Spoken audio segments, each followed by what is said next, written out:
Hi, this is David Wilner. And Barnell Levy Sullivan. You're listening to the LandMinds podcast, brought to you by Foundation Stone.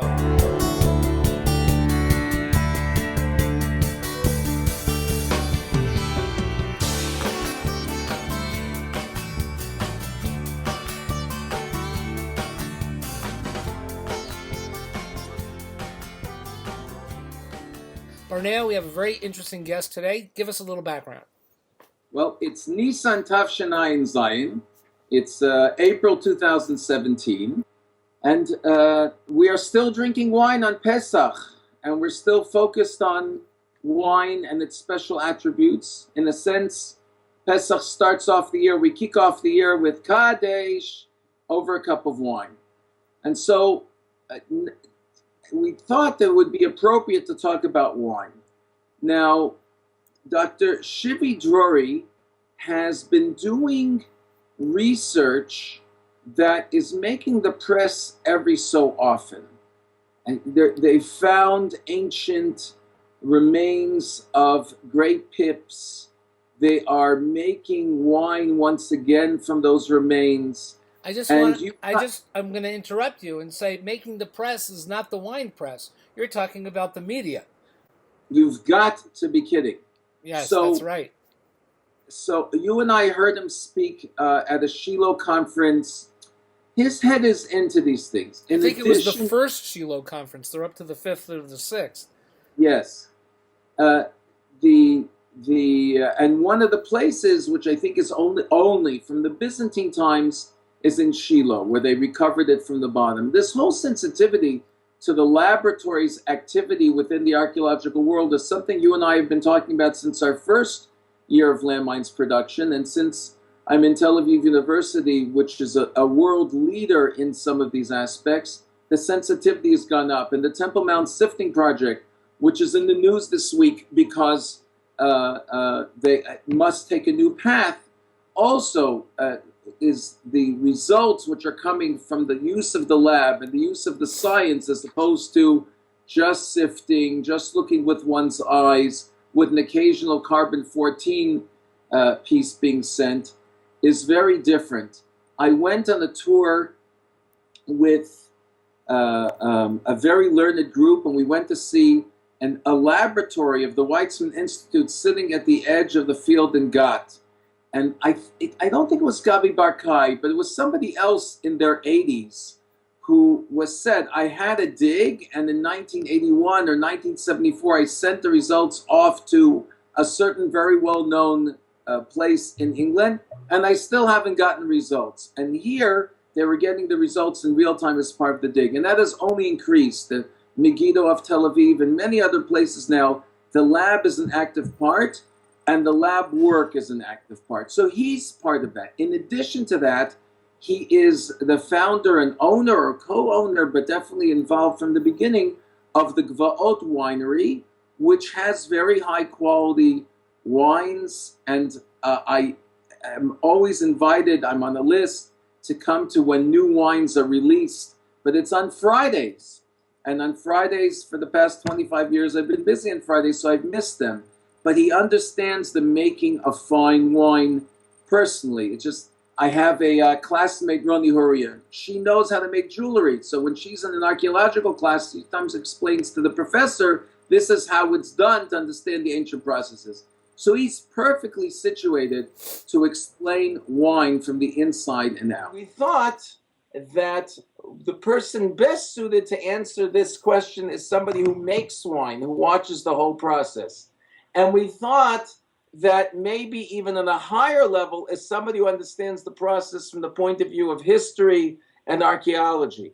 And we thought that maybe a person who not only makes wine, but also understands history and archaeology and is recreating the ancient wine would be the perfect person when we have a Pesach full of memories and we're remembering everything and going forward to the future. It would be Dr. Shivi Drori of the Givat Harel Winery. Welcome to the LandMinds Show, Dr. Drori. Hi, everyone. Chag Sameach. Chag Sameach. You know, Barney, you left out one person. And that's me. I drink wine. Not only do I drink wine religiously. So Shivi, It's welcome, probably welcome the to the most show. important person in the conversation for sure. Well, I think we all drink wine for that reason. Sure, of course. So good evening, everyone. Indeed, wine is one of the basic concepts of Leila Seder, and it's actually a very important beverage to every Jew. You start on your eighth day when you have your Brit Milah, the first thing you taste is the wine, as you know. And later on, every Shabbat, and when you get married, of course, you have a glass of wine. It actually moves through all of our life in every step, every important junction. Wine is there. It's actually the sacred beverage, and it's all around in our culture. It's all around in our religion. Actually, there's a good reason for that. Wine was one of of course, the grapevine is one of the species that Eretz Israel was blessed with. It's a very important, it was a very important in ancient times, a very important part of the diet of people, because they actually woke up in the morning and asked themselves, how can we get more calories this day and not how we can get less calories as we ask today. And wine was a very important beverage because it's high caloric. It had in these times sugar and alcohol, of course, in high levels, the wines that were produced in Israel. So it was actually a very good, in a small quantity you can get a lot of calories, and it's also a very important beverage because it makes you happy. So it's nurturing and makes you happy in the same time. This is why the wine became the sacred and the important beverage of Judaism. Is there not an aspect also of it being a unique food in that it changes so much, the factors that affect it, the unique creation of every wine, the unique terroir of every wine? I'll put it to you this way, with ignoring the bias of a winemaker, yeah? Is there a food more complex than wine? I don't think there is a food more complex than wine. Wine is known to have more than 600 different aroma compounds that can be assessed and identified. It's a very, very complex beverage. The reason for that is the fermentation process. To start with, you have the grapes. The grapes themselves have a lot of different chemical compounds. The polyphenols, we all know, have very important health attributes. The sugars, the acids, all combined together with the alcohol that comes from the fermentation process. You get a full range of other compounds that break down and synthesize again, and you get so many important and interesting chemical compounds that makes this beverage a very, very complex and very interesting, and has a lot of health attributes at the end. So we have a historical relationship with wine, but the wine that we drink, even in our own lifetimes, has gone through tremendous change. When I was a kid, at the Pesach Seder, everybody drank very sweet red wine. And kosher wines have become very, very sophisticated in the last 40 years. But in antiquity, what were the wines like? Well, you didn't just by chance drink sweet wine, from my point of view. From what we see now, and we have quite a few clues that point us towards sweet wines, actually. I believe that the land of Israel, because of the high sun, the large proportion of sunny days and hot days, it's very easy to get to very high sugar content in the grapes, thus making a very high alcoholic and sweet wines. So I believe that this was the reason that the wines of Israel were so known and so thought they were looked for, and people tried to buy them, because it's very, very difficult to produce sweet, high alcoholic wine in Europe. You have to have very special conditions for that. In Israel, it actually occurs naturally. If you just leave the grapes a longer time on the vines, or you dry them partially in the vineyard, which is very easy because we don't have summer rains, you get very high sugar content in the grapes. Then you can actually ferment them and get a very high alcoholic wine, still having enough sweetness in it to be a very interesting beverage. This is the reason I believe they actually had to dilute the wine 2 or 3 or even 6 times in water in order to make it drinkable, because it was like a syrup. It was very sweet and alcoholic. This is something that someone cannot just drink bottle in the middle of the summer without watering it. This is the reason I think they did water the wine. So I think we are looking. Yeah, sorry.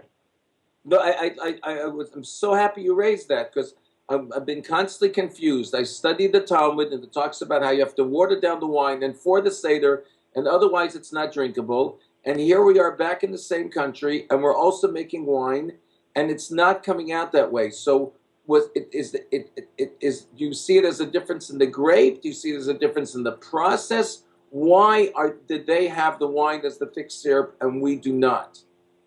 Well, you know that the French are very strong in PR, and they make wines that are French style, meaning that they're dry wines mostly, meaning no sugar is left after the fermentation. The reason for that is very simple.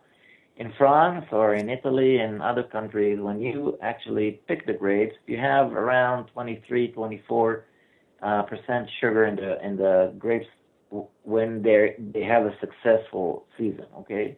When they don't have too much rain in the summer. That means that when you ferment the wine, it comes into dryness. You don't have any residual sugar in the wine. This style of wine became very accepted in all of the modern countries today, and this is actually the ruling concept. On the side, you have some places that still produce sweeter wines like Amarone or port-styled wines in various ways, either by adding alcohol to the fermentation and stopping it when you still have some sugar, or partially drying the grapes and then fermenting them. In Israel, it's actually very easy and very natural to produce high sugar grapes just by leaving them or partially drying them in the vineyard. And it's very easy for us to produce these high sugar and high alcoholic wines. We actually did an experiment in the research winery of the Eastern R&D Center in Ariel.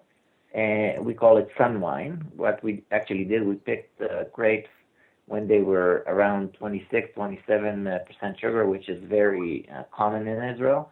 And then we partially dried them for 2 days. That's it.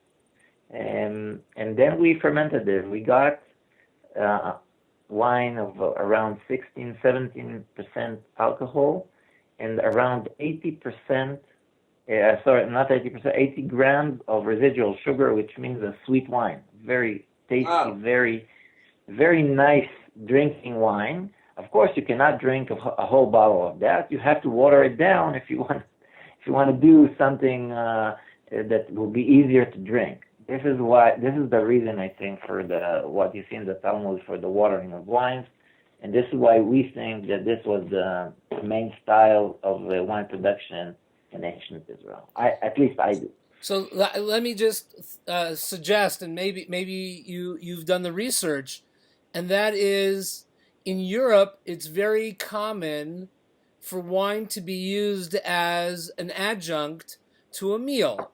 It's not so common in the United States, but in antiquity, it's not like you're going to order a Coke with your meal. So if you want something other than water, or even if water isn't so available, wine becomes the standard drink. But if you're going to be productive throughout the day, if the wine is very strong, then the alcohol is very effective on the human being, then watering down the wine means I'm not going to be as affected by the wine as I would be under other conditions. So maybe I play with the water relationship in order to, depending on what I have to do during the course of the day or during the course of the week, so I won't be drunk all the time. indeed, I agree with you. The wine was watered in order to make it a drinkable beverage, like a Coca-Cola today. But remember, there's another additional very important fact. You have to understand that the water in these times was not chlorinized. It was not disinfected in any way. You had a water that sits in a well or comes from the river, and I'm sure you can figure out how it looked like and how it smelled. And if you want to disinfect it, you have to add something in it. So if you have a high alcoholic beverage, like a very alcoholic wine, it's very easy to actually disinfect the water by adding the wine into the water. Then you have, let's say, additional 4 or 5% alcohol, which is enough to do the job for most bacteria. That's unbelievable. You're saying essentially that the wine was healthier than the water. The wine was for sure healthier than the water. The water, today what we have to go through in order to make our water drinkable, safe. So right. Today it's easy, but in these times, think about someone that goes on a very long trip with camels and having the water in some cask and have to drink it after it's warming and cooling and warming and cooling. You can figure out what's going on there. So the wine was actually a means to keep yourself safe.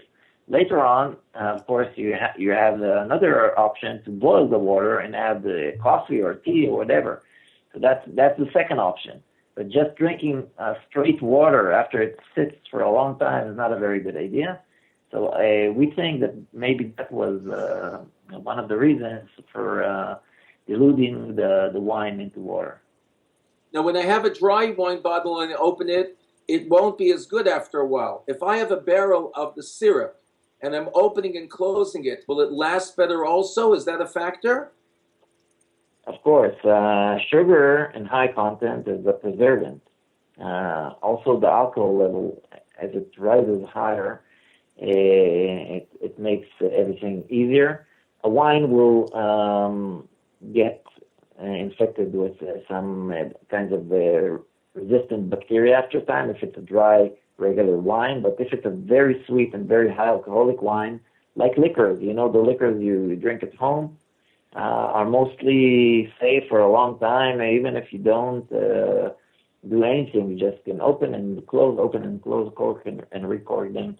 And you can still use them for a very long time, but the regular 12.5 or 13.5% alcohol wine, regular dry wine, will not stay very good for a very long time. So this is another important factor in favor of high alcoholic, high sugar wine. So you found that they were using stronger wine. It was syrupy. They used it overall. What about white versus red? The Talmud talks about white wines. I've heard from a winemaker in Tzfat, Yoshpe, that he says that the white wine was made differently in the time of the Talmud than now and had much more health effects. It was made in clay. Can you comment on white wine? Well, today white wines are done by taking white grapes, sometimes even not crushing them and separating them, just squeezing out the juice by pressing them, and fermenting the white juice of the grapes without the skin and the stems, of course. So this way you get a very fruity, floral kind of white wines as we know today, and we like them very much, and it's a great white wine. We have some, let's say, some clues that in ancient times they actually fermented the white wines with the skins, making what we call today the style of orange wines. Orange wines are also produced today in very small quantities. It's white wines fermented on their skins. So if you actually do that and you produce an orange wine, you get much higher content of polyphenols in your wine, which is pleasant for some people and unpleasant for others. It means you have more bitterness in the wine. means the color is not as bright and not as white as you would like it to be. It's a more, let's say, a brownish, not so brown, but it goes into the brownish area, and it's a heavier wine. Shivi, would a Zinfandel be an example of that, or it's something else? No, something else.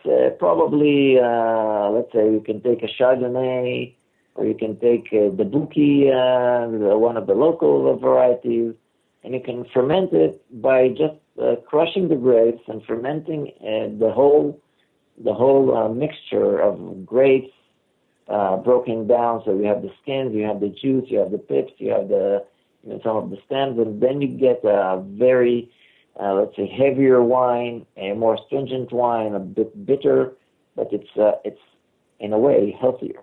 So you cannot say anything. It should be healthier in a way. So there is this style today. I don't much like it. I say if you want to be healthy, drink red wine. If you want to have a good, interesting fruity wine, go and drink a white. This is how I see it today. Well, it's no skin off my grapes. I'm enjoying this. We're enjoying this LandMinds interview very much. We're going to talk about your center shortly, but from your research, what is the earliest physical evidence we have of wine production in general and of wine production in Israel?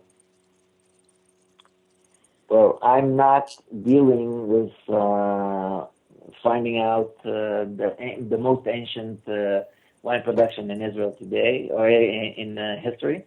Some other people are doing that. We have evidence of the wine production in very, very ancient times. We're talking about the times of course, before the people of Israel came into the land. And as you know, in the Torah, it says that we will actually inherit vineyards we did not plant and wine presses we did not carve. So they were here before us, that's for sure.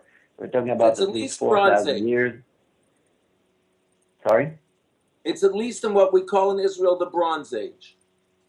Yes, the Bronze Age for sure. The question is if there was some dealing with the grapes before the time of, let's say, the agriculture era, and if people actually made wines from Vitis sylvestris, the wild grapevines, which were found in some excavations. So that's a very interesting concept. So it goes back. We don't know how much back it goes, but it's a very ancient practice in the land of Israel, that's for sure.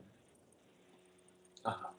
And how did you personally get interested in wine?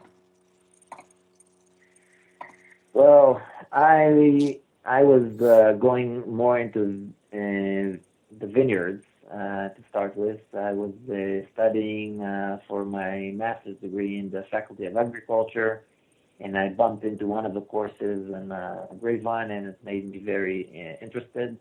So we went out and planted our first vineyards around the year 2000. And when the first grapes came out, we said, okay, why sell it? Let's try making some wine. And we started, by experimenting with a very small quantity. Later on, we saw the wines that came out were very, very good. So we said, okay, let's make it into a business. This is how I started actually my professional wine career. Later on, when I finished my PhD in the Faculty of Agriculture in the Hebrew University, I decided that my career and my academic career is going to be in wine. So I started doing a lot of research, and Baruch Hashem, successfully. We have a very nice group today making a lot of wine research, grapevine. We have a research winery in the center, the Eastern R&D Center in Ariel. The University of Ariel is now conducting wine studies, and I'm officially the guy to put it all together. So hopefully our first students are coming in October. And we'll start having a first degree for wine studies in Israel. everyone is welcomed to join us. Beautiful. Ariel is having wine stays. David spent most of a large part of his life in California. I just spent a few years, but we have friends, who went and who studied a wine in California, so a little bit sensitive. All of a sudden, I come from the East Coast and I go to 7-Eleven, and the guy's pulling bottles of wine off the shelf, and all of a sudden I'm in California. He's taking 3 wines home for dinner on a Wednesday night. This is normal here. This is a different world. Yeah. Indeed. Actually, in Israel, even though the statistics say it's different, but I see people drinking more wine. And I don't know why the statistics are not there yet, but I see a lot of people that were not close to wine, even drinking wine regularly, which is very, it's considered by researchers that went out in the last 10 years, it's considered a very healthy thing. If you do moderate, very small quantities of wine every day, it actually is very good for your health. This is what the researchers say, and that should be something I think that people should think about when they're getting fat and they have some cardio problems. That could be something to consider adding into your diet. Good red wine. So the center is the Eastern R&D Center, Research Center in Ariel. This is one of the research centers of the Ministry of Science and Technology.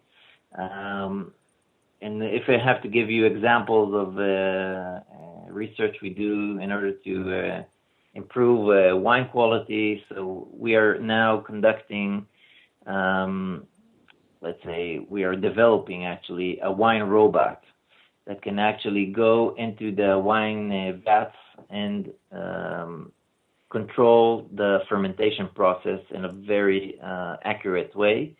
You can actually monitor it and intervene whenever the need is there. So today it's done manually. A winemaker needs to, in the high season, maybe sometimes to see over 70 different tanks of wine fermenting, and that's a very, very difficult task to taste and analyze all of them.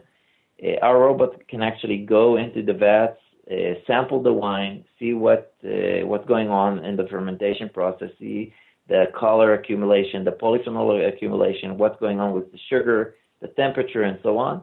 And it gives online results, so the winemaker can actually sit in one place and see what's going on in all of the vats simultaneously. So I'm just curious. So this is something. Do the robots actually have to spit the wine out as they're sampling it?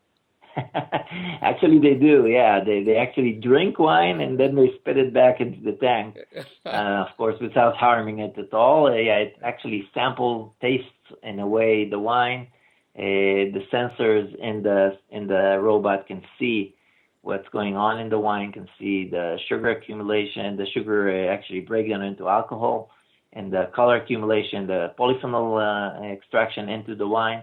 And it can tell the winemaker when is the best time to press the wine, to take the skins out, or to aerate the wine, or to mix the wine. And it can actually do some of these procedures by itself. It can mix the wine, it can cool the wine or warm it. So this robot can actually be very, very effective in heightening the potential of the wine and making the grapes into the best wine you can actually make. Is this something that Israel is pioneering, or is this going on in other places in the world also? No, we are pioneers in that. There's a company that was constructed for that. It's called Analog, and we are the first in the world, and hopefully we hope this could be big. This could be big. This could be big. Yeah. Indeed. Wow. Beautiful. This is one example of wine technique research we're doing.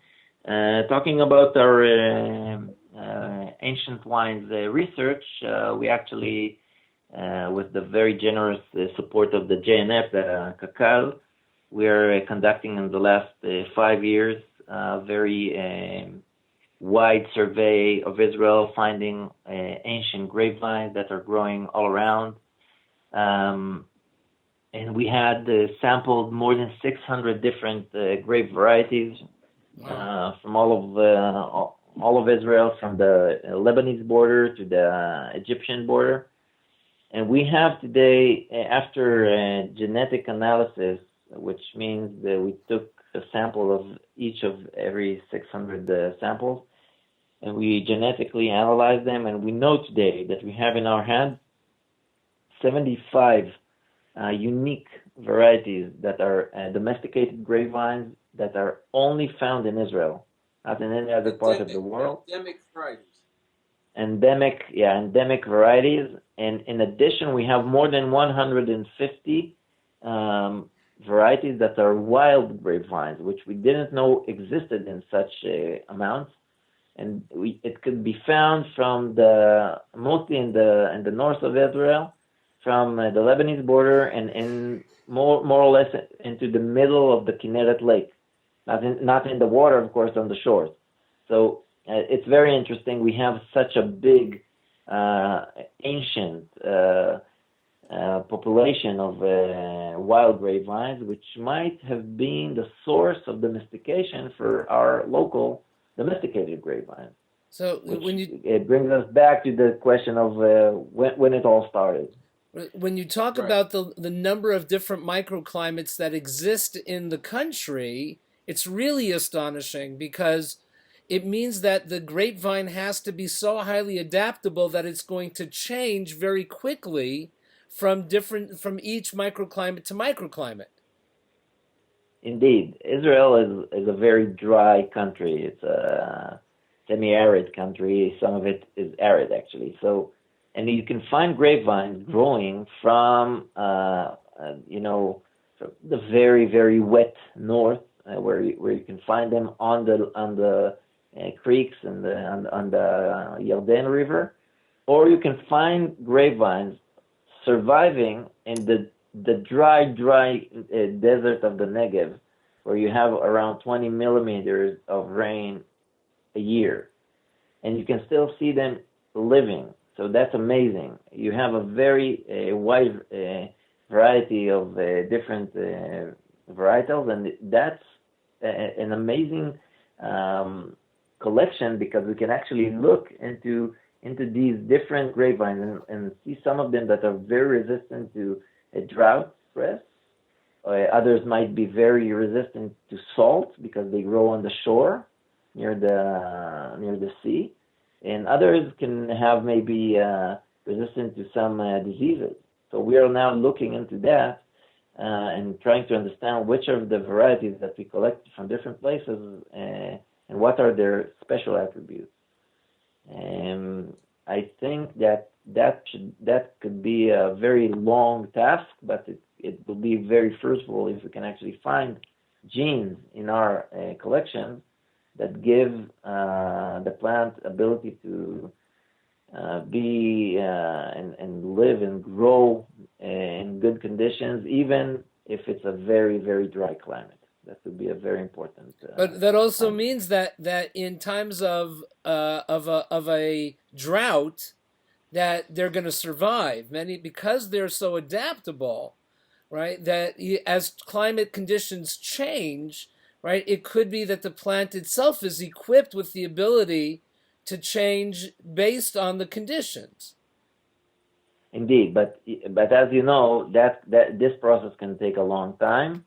This is why a lot of European countries are now very stressed, because there's a global warming, and they see their climate changing all the time, and they know that their regular varieties might not be the best for the future. They are now looking into finding genes that are capable of giving the plant resistance to drought stress or heat or saltiness, which all come together many times.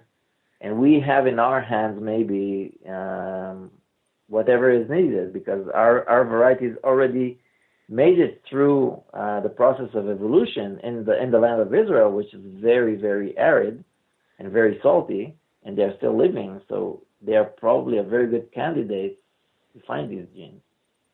Right. You are suggesting that the research in your department and in Israel in general can help the world's wine industry survive. Yeah, indeed. Not only our own collection, but also others like in Africa, North Africa, are very, very interesting. So yes, indeed, the arid and hot climates should be the ones where you go to look for the genes to deal with the problem that is coming up north now, and but they're very, very much interested in that. Africa? Dr. Drori, is somebody doing that research in North Africa? There are some colleagues in Tunisia and Morocco and other places in Northern Africa. I'm not sure how much seriously it's done yet, but I was involved in a grant application in that direction to find resistant genes, and indeed they were talking with us and talking with other people in arid areas like North Africa. I understand, but I want to say something positive, and I want to know if it's accurate. The scientific research at Ariel in the department in Israel does not at the moment have anyone on that level. There are other people who are finding things, but in terms of the scientific level of research, you are the only center that's putting all the facts together. Is that correct or not correct? Not correct. Not correct. Okay. There are a few centers in Israel. It's correct. In Israel, talking about Israel, there's no other group in Israel that is doing this kind of research. We're the only ones in Israel. But there are different groups in other parts of the world that are doing similar work, finding local varieties, indigenous varieties, and trying to look into their, let's say, special attributes, finding resistant genes and so on. It's done widely. It's a very important task, and the world knows today that this is a very important preparation for future days. I accept the correction, but you were saying that there's certain advantages also to the land of Israel because of its diversity, because it's dealing with salt and drought, and so we have a head start, so to speak, in that way. Yes, but we are not the only ones that are doing that. There are some other arid areas that are doing similar work. We hope to be part of this effort. We don't have to do everything by ourselves. It's okay. So I'd like being part of a world effort is good enough. I'd like to bring the conversation back to Pesach, to Passover. We have a very key component of our Seder, of the Seder night, is the drinking of the 4 cups of wine. Now, I have to tell you, I hold my liquor pretty well, but by the 4th cup of drinking Rov Kos or more of the 4 cups, I have trouble with the Chad Gadya of pronouncing all the words correctly. Well, I by the way, I believe that the last part of the Haggadah, where you have to actually hold your brains and say Chad Mi Yodea up to 13, and then say Chad Gadya, it's all meant to see who is still sober after 4 cups. That's the whole idea. Very nice. To see if you can walk a straight line after having the 4 cups. I'll tell you what we are doing, and it will sound weird coming from one of the wine experts.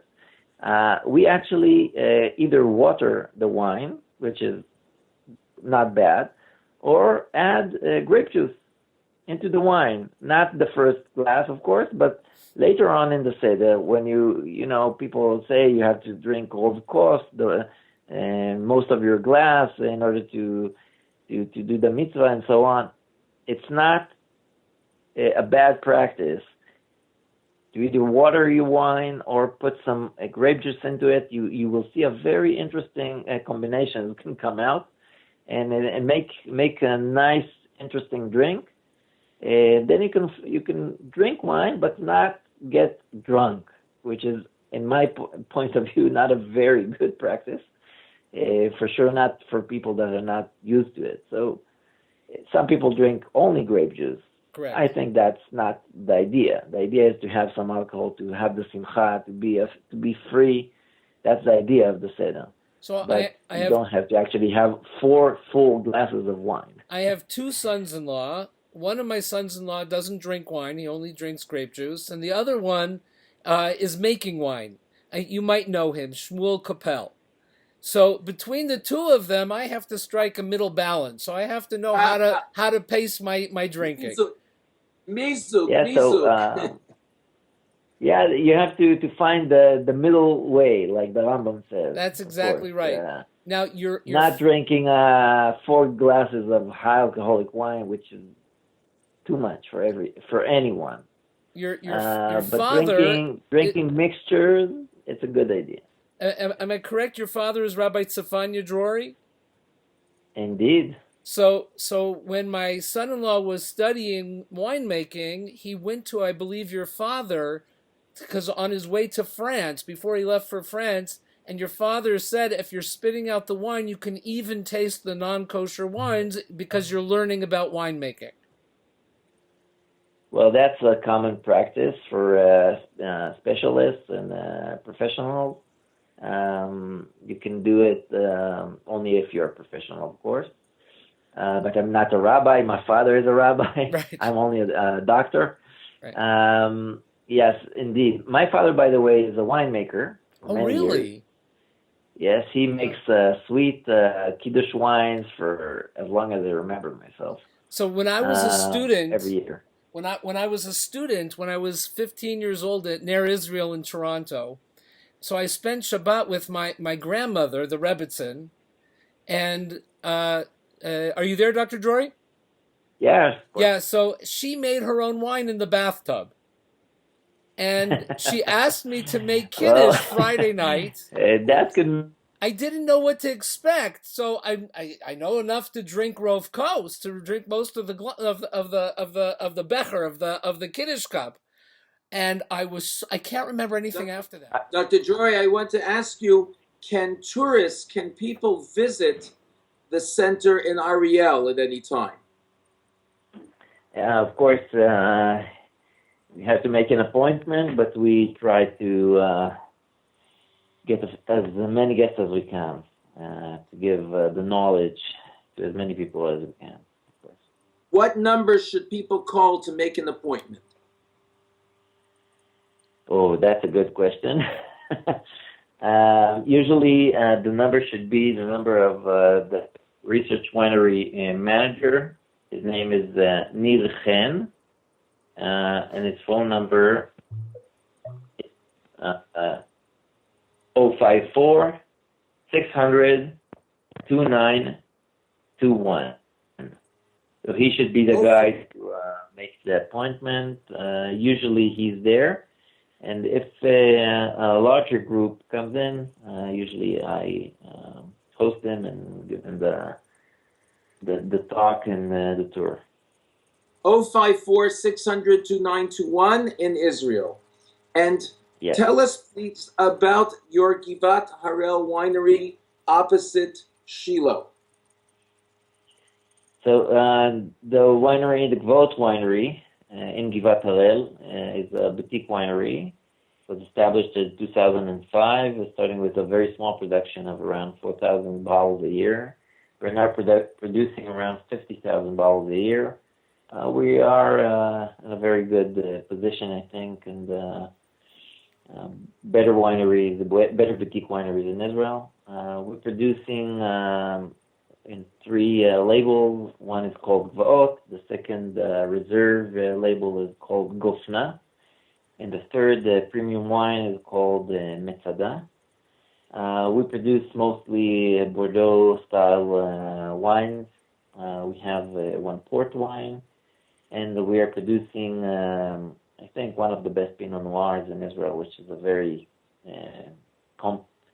complex wine and very difficult to produce in Israel, which is a hot climate, and Pinot Noir is suited for cooler climates usually.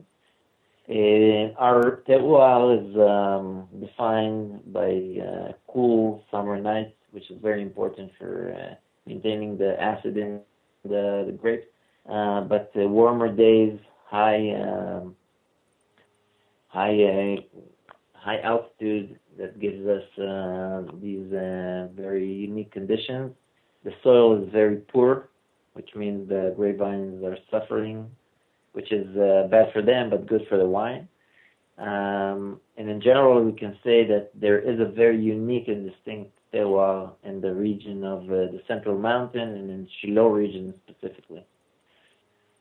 Which the Bible talks about, a prophecy of the grapes once again grow in the hills of Ephraim. You are a part of that prophecy. Indeed we are. Otitik Ramim B'Arei Shomron. We are the mountains of Samaria, the mountains of Ephraim. Our region was known for its good wines in ancient times. The wines for the Beit HaMikdash were probably, at least some of them, came from our region. This is a region where wine should be grown. These are the best conditions, in my point of view, for winemaking, for wine growing and winemaking. And indeed, we see ourselves just as a link in a very long chain. So I want to thank Dr. Shivi Drori for a wonderful interview. Actually, Barnea, there were some chidushim, there were some new pieces that were fantastic in this interview. Yeah, but the ancient wine processes, the robot that improves the wine, the understanding of the wines of the land of Israel, the use of high tech, the research, there were many aspects. Which was your favorite? Mine was the robot for sure.